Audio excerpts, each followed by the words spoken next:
है। बलरामपुर नाम के गांव में सोहन नाम का एक गरीब किसान अपनी पत्नी रूपवती और बूढ़ी माँ के साथ रहा करता था। सोहन की एक छोटी सी बेटी थी जिसका नाम मुन्नी था। सोहन अपने परिवार का भरण पोषण गांव के मुनीम जी के यहाँ मजदूरी करके किया करता था। सोहन का घर का गुजारा बहुत मुश्किल से हो पाता था। सोहन के पास थोड़ी सी जमीन थी जिस पर रूपवती दिन भर मेहनत करके तरह तरह के फसल उगाती और गांव के बाजार के दिन सब्जियां और फल बेचा करती थी। सारे बलरामपुर वासी रूपवती से ही सब्जियां और फल खरीदते। सब्जी ले लो, फल और सब्जी ले लो, ताज़ा ताज़ा सब्जी ले लो, फल और सब्जी ले लो, हरी भरी फल और सब्जियां ले लो, हरी भरी सब्जियां 20 रुपए किलो, सिर्फ 20 रुपए किलो, फल और सब्जियां ले लो। अरे रूपवती कैसी हो? घर में सब ठीक तो है ना? और मुन्नी कैसी है? मदन काका, मैं ठीक हूँ और घर में भी सब ठीक ही हैं और मुन्नी भी बिल्कुल ठीक है। काका और बताओ आज बाजार कैसे आना हुआ और काकी कहाँ है? क्या बताऊं रूपवती, तुम्हारी काकी किसी काम से दूसरे गांव गई है। इस कारण रसोई का सारा काम मुझे ही करना पड़ रहा है। तो सोचा क्यों ना आज बाजार से सारा सामान लेते चलूं। अच्छा, तो ये बात है मदन काका। अच्छा रूपवती, तुम ये बताओ टमाटर कैसे किलो बेच रही हो?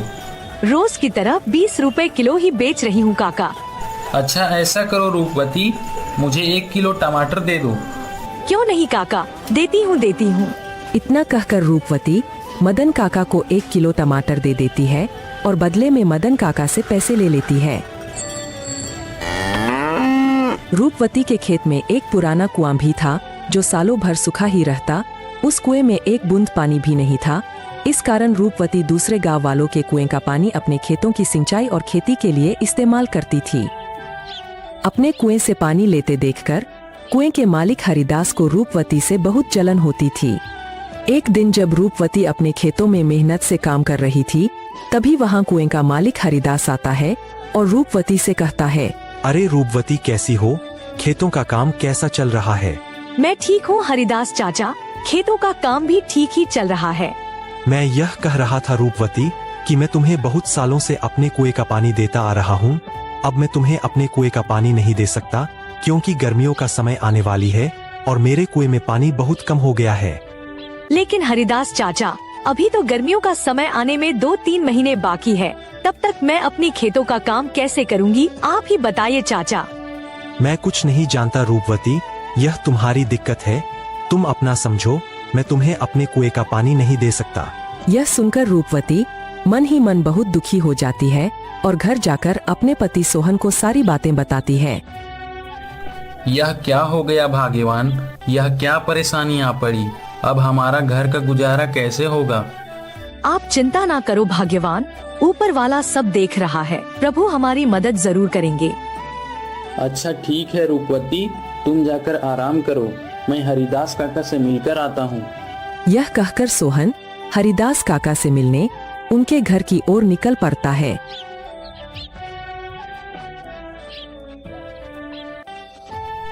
हरिदास काका, अरे ओ हरिदास काका, घर में हो कि नहीं? अरे कौन है भाई, रुको आता हूँ। अरे सोहन तुम हो? मेरे घर कैसे आना हुआ? हरिदास काका, मुझे रूपवती ने बताया कि आपने हमें कुएं का पानी देने से मना कर दिया। हाँ सोहन, यह बात सच है कि मैंने रूपवती को अपने कुएं का पानी लेने के लिए मना कर दिया। ऐसा क्या हो गया हरिदास काका? देखो सोहन, मैं तुम्हें कई सालों से अपने कुएं का पानी देता आ रहा हूँ और इस बार गर्मियों का समय आने वाली है। इस कारण मेरे कुएं का पानी बिल्कुल सूख कर कम हो गया है।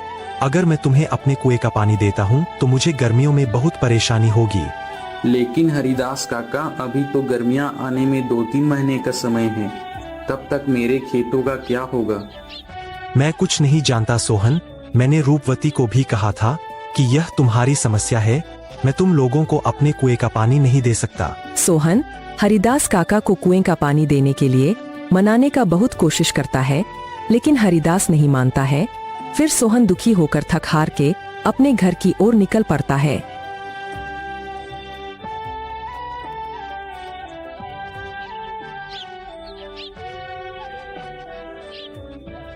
क्या हुआ? हरिदास काका ने क्या कहा?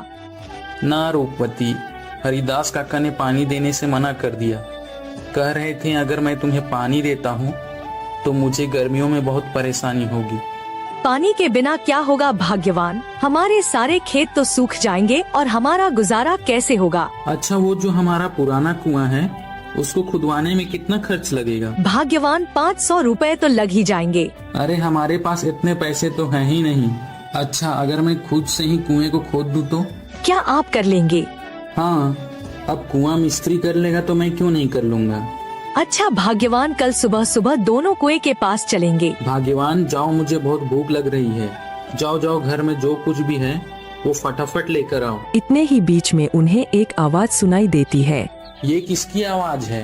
वह दोनों बाहर निकलकर देखते हैं तो एक साधु महाराज उनके घर के बाहर भिक्षा मांगने के लिए खड़े होते हैं। जो कुछ भी घर में हो, चावल, गेहूं, बाजरा, दाल, वो मुझे दे दो बेटा। अरे साधु महाराज, हम सब पहले से ही इतने गरीब हैं। हम जैसे तैसे करके अपना जीवन गुजार रहे हैं। ऐसे में हम तुम्हें कहां से दान दे। सोहन की स्थिति देखकर बाबा जी समझ चुके थे और बोले, कोई बात नहीं बेटा, कोई बात नहीं, ठीक है बेटा, अब मैं चलता हूँ। मैं किसी और के घर में भिक्षा मांग कर खा लूंगा। अरे रूपवती, हमारे घर में बाबा को देने लायक कोई भोजन है क्या? भाग्यवान, हमारे घर में बाबा को देने लायक कुछ भी नहीं है। केवल थोड़े से चावल थे जो तुम्हारे लिए बचा कर रख दिए थे। अगर वह बाबा को दे देंगे तो तुम्हें भूखा रहना पड़ेगा। रुकिए बाबा, भाग्यवान जाओ और मेरे हिस्से का भोजन है वो जाकर बाबा को दे दो। लेकिन भाग्यवान, अगर मैंने आपके हिस्से का चावल बाबा को दे दिया तो तुम्हें भूखा रहना पड़ेगा। तुम उसकी चिंता मत करो भाग्यवान।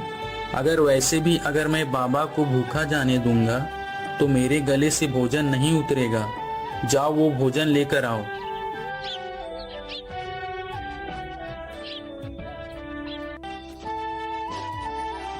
सोहन की पत्नी सोहन के अनुसार सोहन के हिस्से का भोजन बाबा को दे देती है।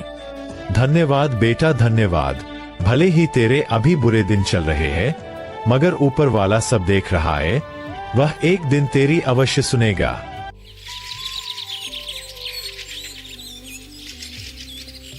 फिर अगले दिन सुबह सुबह दोनों सोहन और उसकी पत्नी रूपवती अपने कुएं की खुदाई करने अपने खेत की ओर चल देते हैं। देखो रूपवती, देखो हमारे कुएं में तो एक भी बूंद पानी नहीं है। हाँ भाग्यवान, प्रभु हमारी कौन सी परीक्षा ले रहे हैं। फिर सोहन कुएं में नीचे उतरकर कुएं की खुदाई शुरू कर देता है।